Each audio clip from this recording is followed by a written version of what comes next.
All right. Let's get into it. Well, it's Friday. Yeah, it is. That's when we release these. So we have a guest who's giggling like an idiot. Yeah. Because someone off screen is being a jackass. It's so we do have a peanut gallery today. But we also have Nick from Warfighter Scuba, Nick Powers. Yes, thank you for having me. Appreciate it. So Nick, give us a little bit about your background, who you are, where you came from, what you're doing. Prior service Marine, 2003, 2007, deployed to Haditha, Iraq, 2006. Got out, went to the private security industry. What did you do in the Marines? Got to play grunt for a little bit. I'm a pogue. I'm a nasty leg pogue, and I'm proud of it. Very proud of it. Got to play grunt. I was attached to Third Fast Company. Did a workup in Pearl Harbor, super high speed. How old are you? How old am I? Yeah, 38. Okay, just make sure we're talking about the right. Well, Pearl Harbor still exists. I know, but we're talking about the spin up for the right war. Oh, okay. What war would it be? John was going to the Battle of Pearl Harbor. Oh, yeah. I think it was. Yeah, I'm a time traveler too. I think that's popular. I mean, so people that listen and don't watch, they might not know. Oh. So I had to clarify it more. Yeah. Not too many of them left. Yeah. I know. They're like 98 now. Yeah. Up there. Anyway, I got to guard a nuclear submarine. Holy shit, was that ridiculous? 12 hours a day walking around dry dock. Okay. While they pulled the fuel rods out. Super boring. But that was my intro into getting to play grunt. Got attached to 3-3, deployed to Haditha, Iraq, and then got hired on by SOC in 2008, just outside of Ramadi. And then they lost that contract and told us we had to find our own way home. Pretty interesting. Yeah. Walked over to Aegis, started talking to them, flew to London, did a job interview, and then was right back over in Baghdad with Aegis. Oh, cool. Last with Triple Canopy. So spent about 3 years in Iraq altogether. Tried to figure out what the hell I was doing with my life. Had no idea. I was making good money, in my early 20s, making 160, 170 grand a year. Right. Partying my face off. Oh, yeah. Yeah. Living like James Bond kind of thing, going around and just not giving a shit. Right. We can cuss, right? Yeah. Okay. And then, I don't know, started trying to get my act together. I really wanted to help veterans, stop being as selfish, was still a selfish prick for a while. And moved to Roatan in Honduras in 2016. And there was no intention of helping anybody else but myself at that point. And I did a really good job of that. I was drunk by about 8:39 in the morning every day. Tried to kill myself, failed. Started to get back into diving and started to unscrew my head. And that was kind of when I had that I wonder if this will help other people. Right. And talked to some buddies of mine. They were with, like the recon units in the Marines that did dives in the military. I didn't have any SEAL friends or anything like that. So I talked to them and they're like, you know what, actually, you're right. Even diving, while we're training, it was peaceful, Right. And it was the first time they ever said, like any of my friends ever said, hey, Nick, I think this is a good idea. Right. Normally it's, Nick, you're a fucking idiot. Don't do that, So we started Warfighter Scuba, and then we had our first veteran come through in 2017. And it's just absolutely exploded. We've helped over 150 vets since inception. The VA put us in their newsletter, which created a whole kerfuffle of issues. Shitstorm. Yes, an absolute shitstorm. And have still yet to give a single penny to support any of the veterans out of the 2,500 that applied in 12 hours. Wow. So we had to come up with some kind of a restriction, which is why we have our Purple Heart requirement. Right. And we still have 417 veterans on a wait list today. Oh, so we're trying actively to get through that. It's a process, and thankfully all the veterans have been very understanding. It could definitely be frustrating. They've been waiting 2-3 years to come through a program the VA recommended to them. No, that's typical though. But it's VA. Yeah. Even if the VA recommends a VA program, it's usually 2 to 3 years. Mm-hmm. So right. Just to see your therapist. For everybody that's out there, what is Warfighter Scuba? Say that again. What is Warfighter Scuba? Warfighter Scuba, we're a nonprofit that is dedicated to helping veterans curb the suicide count and also to start helping decrease divorces by bringing spouses through the program as well. Oh, that's awesome. And so you guys, you take private military guys, doesn't matter the branch, Correct. that are Purple Heart recipients. Correct. And you get them dive certified. Correct. Up to what level? It depends. They can come previously certified. You know, it's not like if you're already open water, like a master scuba diver, or even an instructor, that you're disqualified. You know, as long as you have a Purple Heart, you're qualified. And it's a week-long program. Basically, you know, depending on where we start, whether it's open water or, you know, previously certified experienced divers, kind of dictates where we start, if we start in the pool or if we start straight in open water dives or whatever. But it's 3 to 4 dives a day. You're in bed by 7 o'clock at night, every night, exhausted, getting the best sleep of your life. You're eating 3 fat meals a day. You know, everything's paid for. The veteran doesn't have to come out of pocket for anything. And in between all of that, we're doing, you know, basically small group sessions, you know, along the way. You know, everybody's talking about how they were wounded, friends that were lost, and it's all in a productive atmosphere that allows you to really get that out. Right. Without it being in a negative situation, like it usually can kind of devolve into. And amongst peers. Correct. Yeah. Peers that have been in the Yeah. same situations, that understand the emotions and the frustrations and everything that go along with that. And I think that's something that kind of sets us apart. You know, they're also organic conversations. correct. It's not like you we're guys, hey, at 11 o'clock, we're having tea time. And Exactly. we're all going to sit down and tell us about the worst day of your life. Hi, I'm John. Yeah, exactly. We're not doing the double letter acronym mythology. Mythology. Methodology. I'm going to stop. Yeah. There's a word. That is the first time that Scott has ever correctly said the word instead of somebody else. Yeah, that's a word. I just can't. Methodology. Say it. At least I didn't have to spell Fucking it. nailed it. Yeah. Don't ask me that either. I can scuba real well, but spelling, forget about it. So it's you know, like I said, we're not the only ones that do it. Scuba is a great outlet for anybody with any kind of disability, mental state, anxiety, depression. I mean, it snaps you into a present moment state that you really have to bust your ass to try and figure out on a normal day to day. Right. And it allows, you know, especially combat veterans with PTSD or TBI, you know, it shuts it up for once. Yeah. And you're clear-minded and present moment, and you can experience how life actually feels for the first time in years, you know, for some people. Yeah. Well, I like to say that once you go below the water, nothing above the water matters. Nope.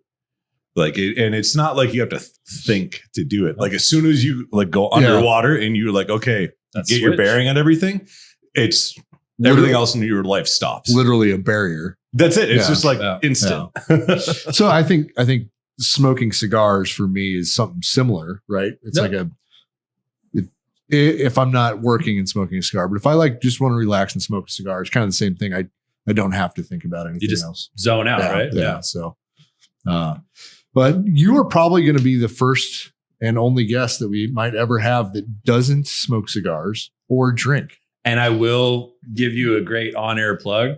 Your cigars smell fantastic. Normally, when people smoke cigars, I'm sure they would do. But normally, when people light up cigars around me, I'm like, oh my God, I can't. Right. And then after meeting you, it's like, oh man, I really hope these things don't stink. And he lights it. I'm like, wow, that's really good. That smells delicious, man. Like I was last time I was down in Roatan, I was sitting on he's got a screened-in patio at his house. Right. And we were sitting out there and I was just chain smoking cigars every night. And he didn't say a single word. I'm like, if it bothers you, let me know. He's like, no, you're totally fine. Even my wife, like when I crawl into bed, she didn't complain about any kind of nasty lingering smoke smell. Like, which was my biggest concern. Right. We're staying out there till like 10 o'clock and Dawn's in bed just like, oh, these motherfuckers. Like, he's going to stink when he comes in bed. Doesn't say a word. Nice. All right. So that takes us to how you guys met, which is how we met. How Warfighter met Warfighter. Yeah. This is something I was a little concerned about. You know, I thought we were going to have like, oh God, because every vet, like literally every vet, hey, are you guys part of Warfighter Tobacco? No, it's just the name coincidence. Yeah. You know, I was waiting for like the email, like, "Hey, we need to talk." You know, And I sent an email. yeah. But it was not that email. It was, but "Hey, the email, I think the email started with Warfighter Scuba. This is Warfighter Tobacco over. yeah, Oh, it just made sense. yeah." No, and John's email was like, "Hey, I'm a diver. You know, I would love to get into helping, and I think there's something here that we can do to work together." Yeah. And obviously, the names mesh pretty well. Right. So. Well, I mean, we earlier just talked about the takeover, so it's Yeah. Hooray. But no, I sent that email and immediately Nick replied and he's like, do you have time to jump on a phone call? And I was like, yeah, let's do this. And, I was aware of the organization and the requirements and everything like that. So I started the phone call with like, hey man, I don't have a Purple Heart. I don't at all. He was very I didn't even want it to that. be like a hint of like, he might like, nope, Even But in then- that little interview at the end. Hi, I'm John Simons, and I do not have a Purple Heart. He was so upfront about it. But but that goes to show. I mean, you paid your way down. Like you weren't. And that was the opening of the conversation. It was 2.5 years ago, and almost 3 years ago. And I was looking for a dive trip around my birthday in the summer. And it was like kind of last minute. It was like within 30 days. And so I was like, look, like I understand what your organization does. What do I have to do? How can I be involved? I don't want anything for free. I want to support you and I want to figure out how to be able to support the organization moving forward. So let me know what it's going to cost for me to come down and dive with you guys.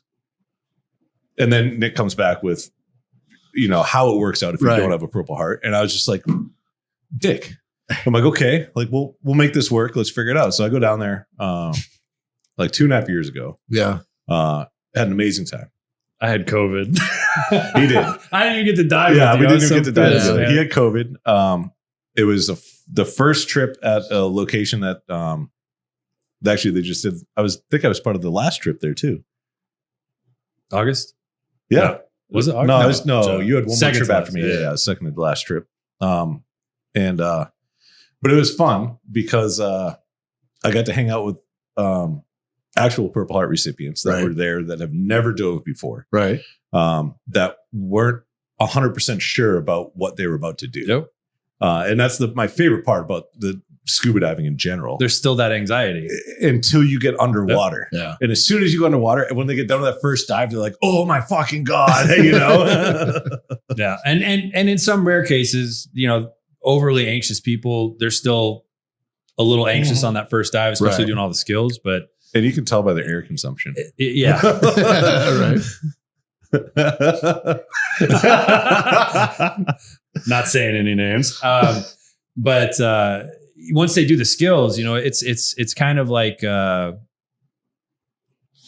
it's like a check on what their limitations might be, right? And they push past it. So it's a mental barrier that helps them, again, positively reinforce their life of, hey, I got through this. Right. I thought scuba was going to kill me.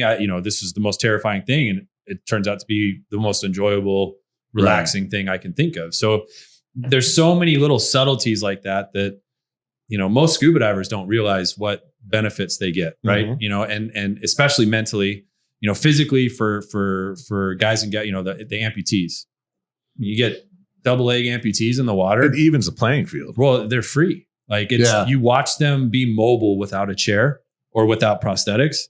And it's like seeing a kid on Christmas, man. Like they're totally free. You can't you can go to space. I don't know of any nonprofits that are taking people to space to experience I think it's more cost effective. Yeah. I think underwater is a little cheaper, but maybe in the future, space will be a therapeutic option, but there's nowhere else in the world that you can do it. Yeah. And that to me is like when I'm, it's therapy for me too. I'm still pretty fucked up in the head, but when I get to go underwater with the veterans, it's right. Dude, just watching that aha moment is incredible. It's like the most like, all right, sweet. This is so cool to see, So a couple of weeks ago, I got to go up and go take some veterans wakeboarding that were amputees. And so they have like a special That's awesome. wakeboard ski. That's awesome. And seeing that happen, it was the same thing too. It was awesome. Wakeboarding's so much fun. Yeah. I hurt myself so much doing it, but I love it. I am so clumsy. Oh, you guys are wake surfing. Yeah, wake surfing. Yeah. That's tricky.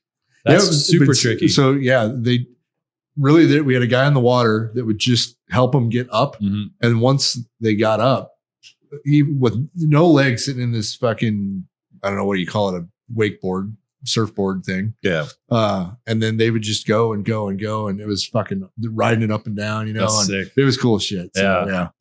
yeah. I've always, I was born in the desert and I'm like a water freak. I'm a fish, man. Yeah. Like anything in the water, I'll do it. Yeah. And I don't know if that's because I was born in the desert and hate deserts, but I don't know. What part of the desert were you born in? Phoenix, Arizona. Oh yeah. Yeah. John's from Arizona. I lived in Mesa for a while. So We Yeah. actually have a dealer that carries our cigars in Arizona. Oh, Mark. That's certified Nick. for his My- fucking my Mark. advan- yeah. Oh yeah. You know Mark? Yeah, I know Mark. So I did Yeah. my advanced open water class in Lake Pleasant, Arizona with him. We right had a before- conversation at the cigar trade show with Mark about We spent you. a week with Yeah. Mark in Nicaragua, and that's how we met Mark and his son. Yeah. Which son? Um, Older or younger? Older one. well, we met them both. Yeah. Okay. No, in Nicaragua. In that Nicaragua was was the older one. I Yeah, can't he was not present during our course, but he came down to Roatan. Yeah. Yeah. I'm blanking on names. I'm sorry, Mark. Yeah. me too. But so when we were in Nicaragua, Mark and I were talking about diving, just because it comes up in conversation, and then it was funny because you and I had a conversation about it, and I don't know how we got on the subject of Mark. Probably because Mark was one of the. Again, Yeah, everybody asked, "Are you part of Warfighter Tobacco?" So when I met Mark, Oh. and he eventually, like when I started Warfighter Scuba, he's like, "Oh shit, are you part of Warfighter Tobacco? I'm a dealer for their cigars." No.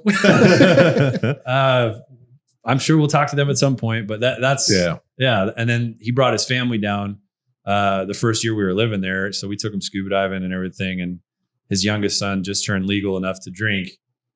He, you know how that went. Yeah, he was not feeling well on the dives the next day. He tried to keep up with us drinking at the trade show. Oh, okay. Yeah, that Yeah. didn't work out for him. Yeah. It wasn't too good for him. No, he was passed out on the beach when we went to dinner one night. It was pretty comical. And then I heard from Mark the next day they went on the shark dive, which is super. I mean, you got 6 foot swells going out there. So people are usually puking anyway. But he said his son was just a mess. Nice. Yeah. Which I probably would have paid to see because he was asking for it with what he was drinking. Yeah. They're good people though. I like Mark and his Yeah. family. Yeah. So So at the full face, we were talking about earlier, I showed up to the advanced class with my full face mask, and he's like, I don't know how those work, so I can't teach you in that. I'm like, well, this is all we got, and I paid for the course, so we're going to do it. He's like, okay, well, let's go in the water and at least show me that you know how to manipulate it, and if something goes wrong, you can dump it. So I showed him, and he's sitting there. He's like, that's kind of cool. Mhm. So we get done with the course. He's like, hey, can I put your gear on and try your full face mask out? Yeah, go ahead. And he tried it out. And then like the next day he bought his entire family full face mask. So, Nice. so you were the catalyst for him going down a rabbit hole. Because now he's like rebreather instructor and teaches fire department shit. dude. And like, That is a totally it's insane now. totally different animal. But we're starting to go down that path with semi-closed rebreathers. Speaking of that, I saw that you went down a rabbit hole about free diving. Significant rabbit hole. Talk to me about that. So, I mean, I guess the hat's out of the bag. Cat. The cat is out of the bag. Cat's out of Or the the rabbit's out of the hat. Whatever, however that statement goes. Yes, I started free diving. I had a veteran named Johnny who was on the U.S. free diving team. Yeah. He's a combat medic in the Army, and he reached out to us, kind of saying like, "Hey, have you looked at free diving for PTSD, TBI, therapy options?" Nope, fuck free diving. That's just dangerous. It's scary. Nope, don't want anything to do with it. So, well, maybe you should hear me out. I'm coming to compete in Roatan. I was like, all right, cool. You can stay at my house. I'll help you out. And fuck me, dude. Like 2 days. That is all it took. And him and Alexei Molchanov, like the Who's best free diver in the world. Yeah. He set 5 world records that week in competition. And Wow. like 2 months ago, he set another 4 or something. So He's insane. what was one of the world records that he set that week? 100 meters down and back up on a single breath with no fins. What With no fins. fuck? Breaststroke. That's insane. 100 That's- meters. yeah, 330, 340 feet. Yep. Just swimming, nothing. So technical question, because I'm not scuba certified, but I hear John, and when you go down, you have to come up slowly. How does it with work with compressed air? with compressed? So the difference between a breath hold from the surface and taking that Oh. same volume down to depth and back up, there's Right. no risk of okay. There might be a Your little comment pain. section might call me out on this. There is significantly less risk for any kind of overexpansion injury or decompression sickness. Okay, It's still possible. If you do multiple free dives to depth, you Right. can still DCS yourself. okay, In scuba, you're breathing compressed gas at depth at pressure. gotcha. So your partial pressure of nitrogen is through the roof. Right, What happens upon ascent is that nitrogen starts to outgas. right. If you do it too fast, it can cause decompression sickness, Gotcha. Okay, embolisms, now that makes sense. all sorts of stuff. So you have to come up much slower. And that's always been something that I'm like, with scuba, I don't like depth. Right, Like 40 meters, 120 feet, I'm good. If there's a wreck or something to go look at. If there's not, we're at like 45 feet on the reef. yeah. There's no Yeah. reason. I Yeah. spend There's no twice reason. the amount of time Yeah. at 40 feet than I can at 100. Well, it's Yeah. kind of like skydiving, right? Like, I like being under canopy. Yep. I don't need to free fall to fucking 600 feet and then pull. Like, Right. I'll pull Yeah, at yeah. fucking 4,000 And chill. Yeah, and chill. Yeah. So it's pretty much that's a good way to look at it. You can go down to 120 feet and spend 10 minutes, and then spend the next 30 slowly making your way Yeah. back up, and you get a 40-minute dive. Or Right. we can spend an hour at 40 feet, do a Chilling 3-minute out. safety Yeah. stop. Yeah. And actually seeing stuff. Yeah. Yeah. Yeah. But there's some people that love the feeling of death. I mean, the pressure on your body, it's like the weighted blanket therapy, right? It's I like mean, a hug. it is. And a lot of people do like that feeling. You also can get narked, and I you like feel a my little farts to go euphoric. out. I like that feeling. I like, Yeah. I like Yeah. my farts to go out and not in. So Farting at depth is very fun. yeah. It feels awesome, and but then you the get best to part, watch it just yep, go that's up. the best part is you're like, Yeah. and then you just roll over and you At watch. what depth though is it overpressure and you just take water in? I haven't had that yet, Okay. and I'm a farter. So So I'd be I actually this ties into free diving. Yeah, let's not. Let's not. no, let's not go there. Yeah. Yeah, you saw something that we're not going to discuss. And that was only at 15 feet. That was a bad day. That was a great day. My only disappointment of that day No is I camera. did not have a camera. That was a very good part of my day. So tying back into freediving, I've been scuba diving since I was 12. You quit pointing that finger. I will. We'll get into it. Let me finish the free diving. So I've been scuba diving since I was 12. I've loved it. I'm not trying to knock scuba in any way, but freediving has pushed me in a mental and physical battle that I haven't felt Right.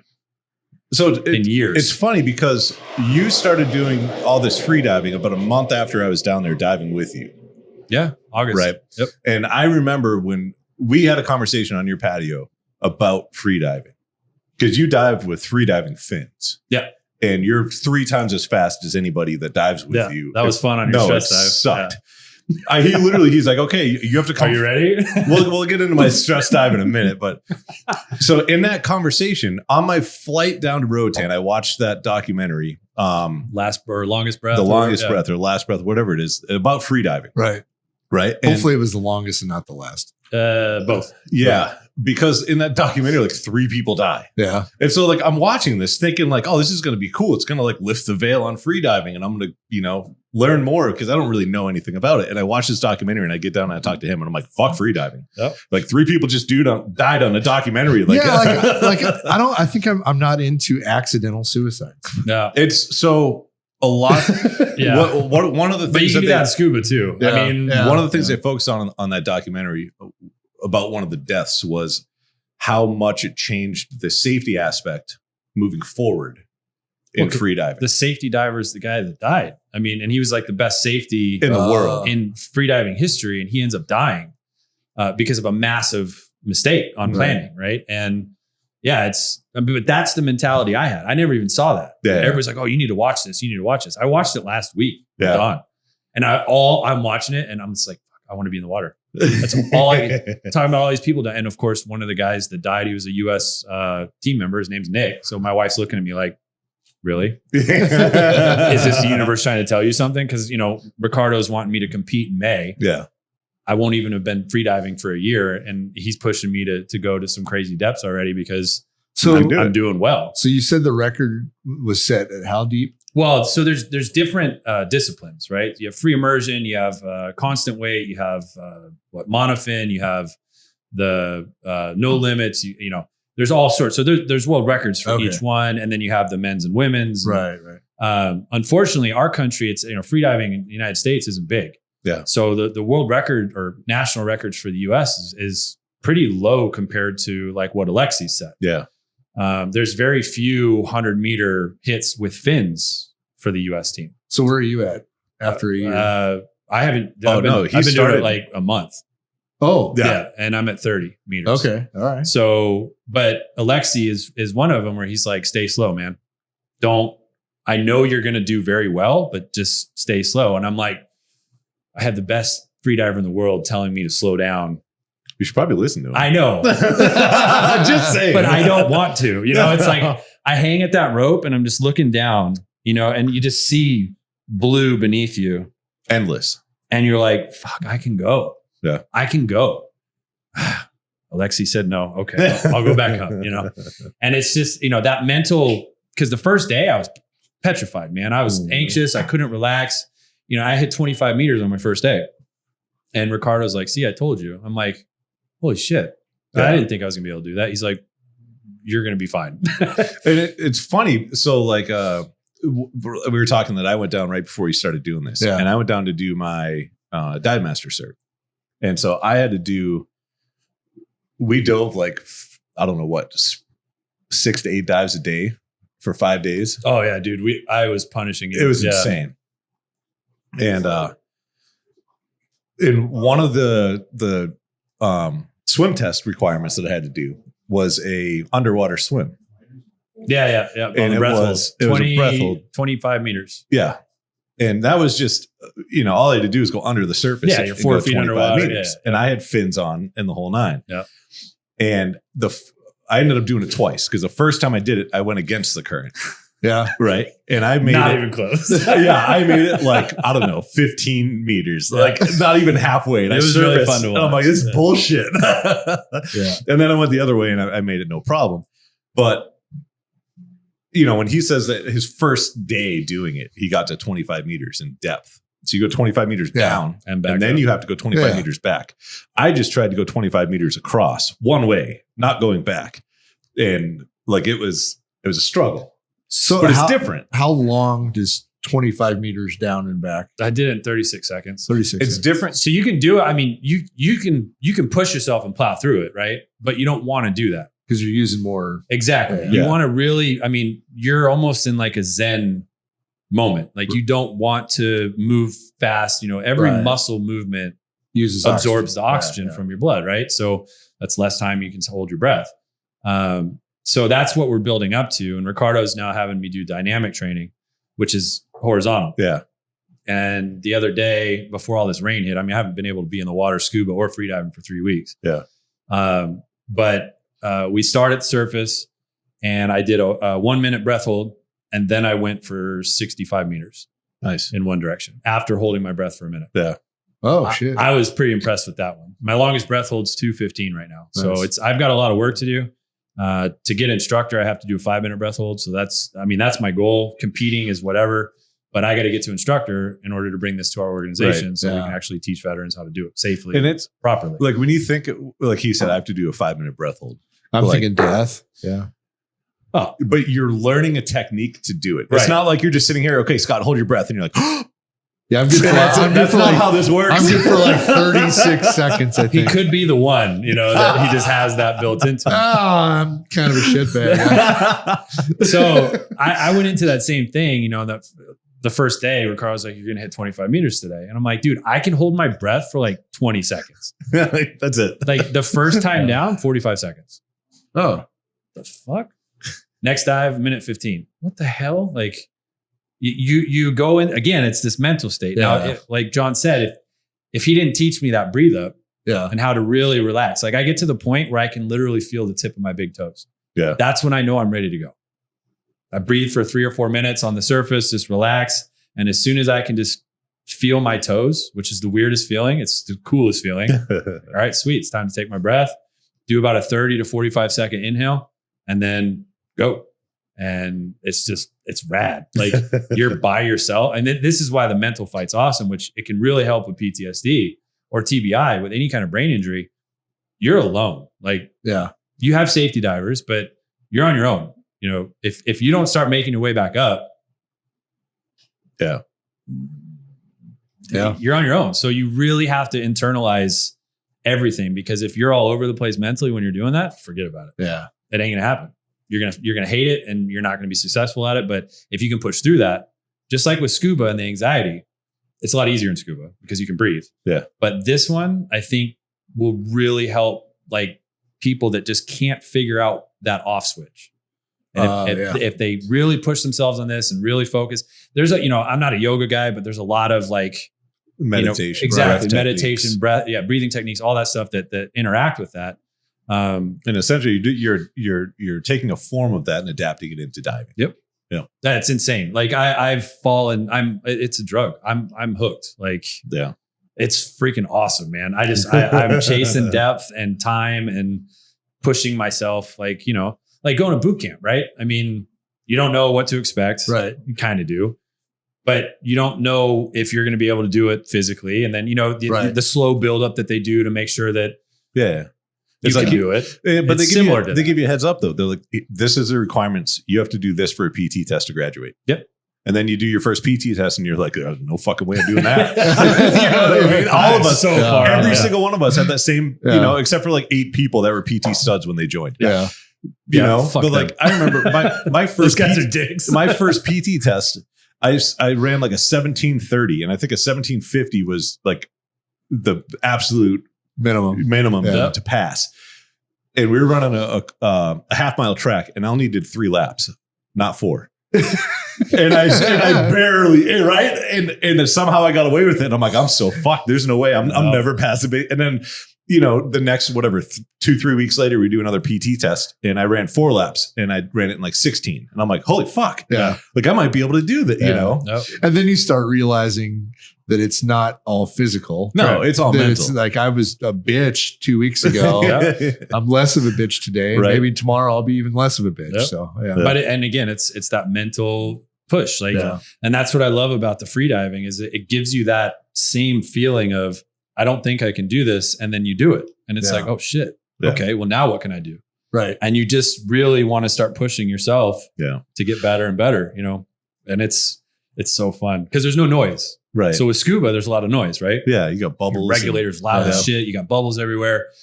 Banging on the tanks. You have those assholes with the fucking squawky inflator hose, the honk, honk, honk. Have you ever seen that? No. Oh, dude. I want to take my knife out and just slice their inflator hose so bad. There's like a no shit air horn underwater. Yeah.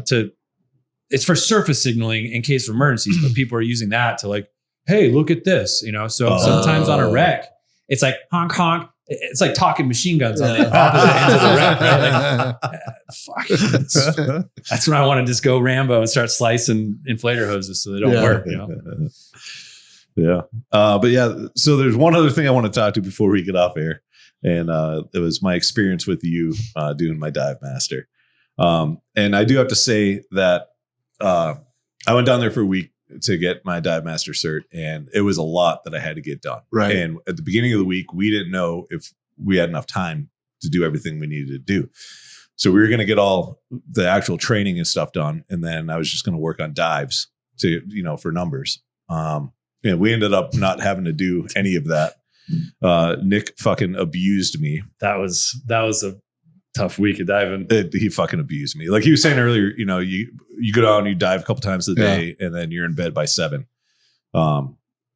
It was fucking brutal. We did 6 in one day with a night dive. That was a long day. Yeah. But they were all short. I was hurting too. Yeah. It wasn't like I was just hazing him. I was in the water with him. Yeah. I mean, he was hauling all the gear and everything, but you know. It was one of those things. It was just like in the military though, where like you go off of the guy next to you. Yeah. You know what I mean? Yeah. So he was acting like it didn't matter. And I was acting like it didn't matter. Right. And then by the end of the day, we were both just fucking spent. He's sitting on the patio smoking a cigar, and I'm just sitting next to him like, oh shit. He's like, you almost So died and you go to tired. sleep. Yeah, can you finish that faster, man? But yeah, so we had to do all kind of just like skill stuff. But the majority of the dives we did were shore dives. Yeah. So we had to walk in. We had to walk all our equipment down. We had to get in the water. And then we had to swim like 250 yards. At like 10 feet, 15 feet in depth to get out to the dive site. Right. And then we dove. Oh, yeah. And then we had to come up and we had to do our safety stop and we had to swim fucking 250 meters back Then to the he had shore. to do a rescue and all sorts of fun stuff. And yeah. Yeah. And Nice. then, but so one of the days getting towards the end, we were doing a skills review because it was one of the things that we had to do. And we had some time in between another dive we were going to get done. And so it was the first dive of the morning. Oh, you're going there. I'm going there, man. No. You know what? I'm going to let you finish this one because I guess we had an electrician walk in. So Shit. Okay. I'll let you wrap this and then. You're missing a hell of a story. I've heard I it. know. I've heard, okay, then that's you're kind good. of why I brought up what I brought up. Yeah. I was hoping it would lead into Thank you. So we get up there to go do our skills. And we start doing the basic stuff. We were taking mask off, put it back on, clear it, regulator, the whole 9. And then Nick looks at me. Then Nick had a problem. And he kind of looks around a little bit and then he gives me like the hold on a second hand signal. And I'm like, what the fuck? What do you mean hold on? Like I'm doing the skills here. And he backs up to the reef and nature called. Pretty bad too. Pretty bad. I didn't even catch what he was laughing at. I mean, I just figured you were laughing because you were watching me do my thing. So you can absolutely take a shit underwater. Yes, you can. Yes, you can. You can throw up underwater. You can do everything underwater. Yeah. And but so it was right in the middle of my skills test. And Super professional. I get it. When it happens, it happens. Like there really is much you can do. And it just so happened that we were the only people that were out there. At that moment. Shortly afterwards, It changed there were very some quickly. snorkelers that Yes. came by. But I was dying laughing. Like You were crying. I learned a lot about what you can do underwater that day. Like I was hysterically laying on my side on the bottom of the ocean, hysterically laughing, tears Within rolling out of my safety eyes. standards, we were no deeper than 15 feet. We weren't. And I was dying. Just throwing that out there. And then I had to go back and do all my skills afterwards. Yeah. With a plume of death hovering over us. Oh, And the fish were happy. they ate well. They did. Yeah. They That ate was very great.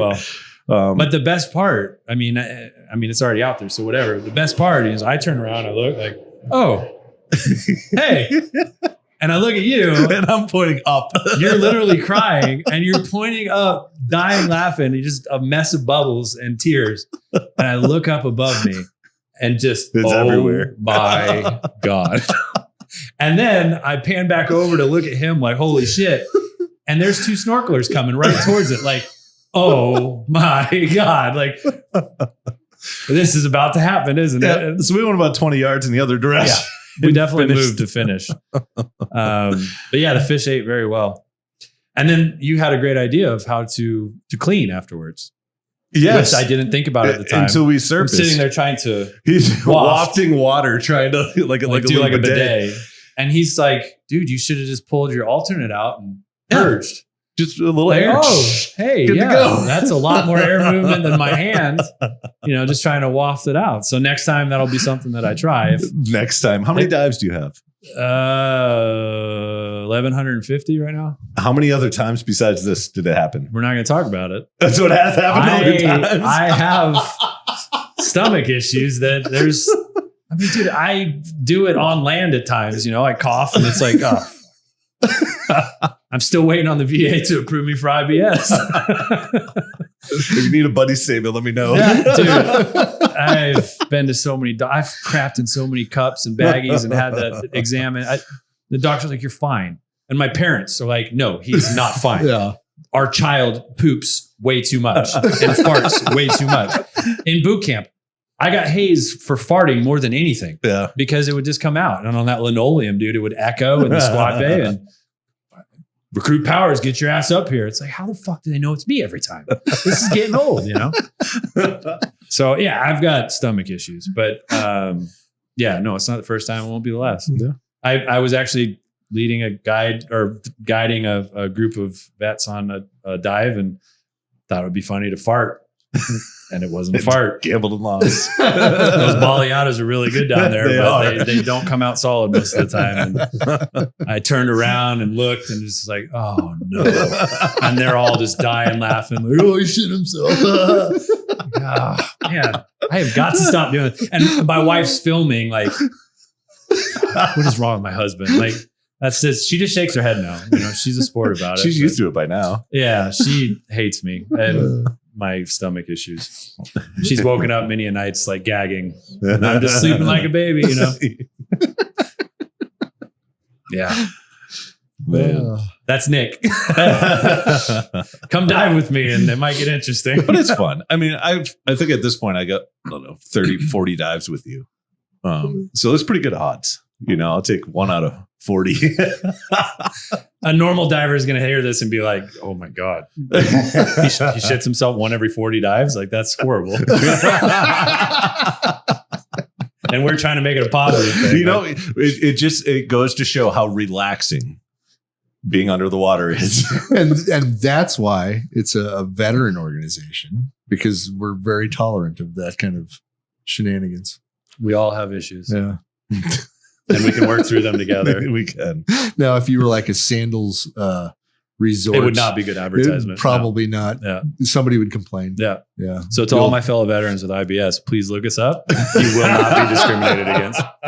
It's a judge-free bubble. Yeah, extremely judgment-free zone for sure. I like how you said bubble. If it comes out as a bubble, man, something's really wrong. That's okay. We're going to the surface. Throw that out there. Yeah, like you need to go to a doctor right now because that immediately. Yeah, some kind of weird embolism out the butt. Well, I think we look forward to working with you guys in the future. Yeah. And we'll have some fun. And we appreciate everything that you guys have done. Where can everybody find you? Warfighter Scuba.org. I almost said Warfighter Tobacco. Warfighter Scuba.org. You can see our mission there. Warfighter Scuba on YouTube, Instagram, all the socials. You can see testimonials from our veterans who've come through over the years. Your video's up there, and it's very apparent that he doesn't have a Purple Heart right at the beginning. I do not. And with whatever we do, like you sponsor. If you're a cigar smoker and you follow Warfighter Tobacco, we have their cigars on all of our trips. I mean, so they donate cigars to us for the veterans to enjoy on the trips during those small group sessions.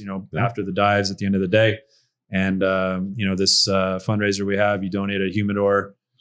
Stocked with your cigars. So you guys have been great supporters of us, and we really appreciate it. I mean, I got to see firsthand what it does. So and that's what I'm talking to Omar about this driving down. That's what we want. It's nonprofits always trying to get money and whatever partnerships, but I really do, as the president of our organization, want partnerships and friendships with companies like this. I don't want can you just help us one time? I want this to be, 20 years from now, we're still working together and helping vets and, helping each other out. I mean, it might make us slow to the game, but I think that does more for the community in the long term. There's a lot of bad companies out there, and there's a lot of selfish people, and I don't want us to ever be one of those. And I'm not getting that vibe from you guys at all. I think this is going to be a great, long relationship, and I'm excited about it. Yeah, absolutely. Yeah. Well, thanks for coming on the podcast. Thanks for having me. And I look forward to visiting you sometime. Hell yeah, man. I like Central America. So yeah. Well, you're down there already. I know, right? Stop by. I got Scott in my pool with scuba equipment. Yeah. Yeah. So Just playing. baby steps. Well, Yeah. and John's going to be able to lead dives at Spring Lake soon for us at some point. We just got to do that dive pro course. So Yeah. we'll have a little group growing in Texas. Yeah. Sweet. Yeah. Next step instructor for me. That's down the road though. Let me know when. I need a couple more dives. Yeah. Yeah. And not in a abusively short time frame. We can have a lot of fun. I know it would be a lot of fun. But yeah, let me know. I Yeah. mean, we can do the ITC whenever you want. Absolutely. All right. Cool. Well, usually we cheers, but we're all sober today. I know. I can drink this disgusting Ugh. coffee. I'm not going to show the logo because they might get mad, but this is ass. Yeah, it sucks. It's So Sorry. cheers. I got Yeah. nothing. Cheers, guys. Whatever. We'll see you next time.